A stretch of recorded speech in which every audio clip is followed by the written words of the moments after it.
Today I'll be showing you how to rebuild a KX112. So, we're going to take the gas tank off, turn the gas off, and then take that off, take the muffler off, just those two bolts, and then take the seat off, these plastics, and then you want to take the head off, and then, well, you have to take the coolant thing off, unhook it from those, then take the head off. So yeah, this KX112, you're supposed to do them around 30 hours, but I did mine at 52, which it needs it, so yeah. Part 2 of tear down on the KX112. You gotta take this bolt out to drain the coolant, and then pull this line out, and then take this power valve and unhook it, and then unhook the carburetor from the air box. And then we took the spark plug out, and you gotta get these bolts right down here, all 4 of those for my cylinder, and then you gotta unhook the ones holding it up in there.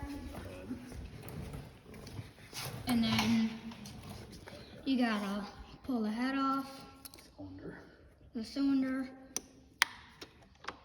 and you gotta unhook this bolt right here to get the power valve to move.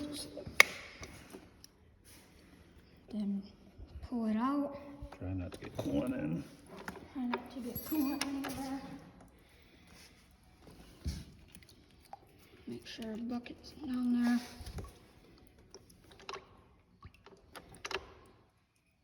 Sometimes you have to kick it, use the Kickstarter.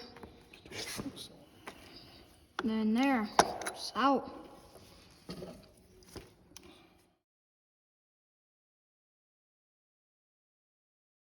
So you gotta pull this out, the clip, with a small flathead, and then you push the wrist pin out. And then the piston will slide off. And then... All right, so we got the piston out, we checked the cylinder. There's no scoring in it. So we took some really fine Scotch-Brite and just cleaned it to deglaze it. We took the power valve cover off, cleaned all the oil out of there, freed it up, moves a lot freer.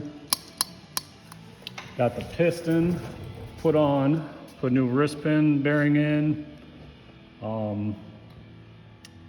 And next step would be putting the cylinder back on. Always make sure the arrow faces your exhaust port, which is always forward. We'll put the head gasket on before we slide it in there. That way we can torque these down to the recommended torque specs. And then we will torque the cylinder down to the recommended torque spec, which is also the same as the head.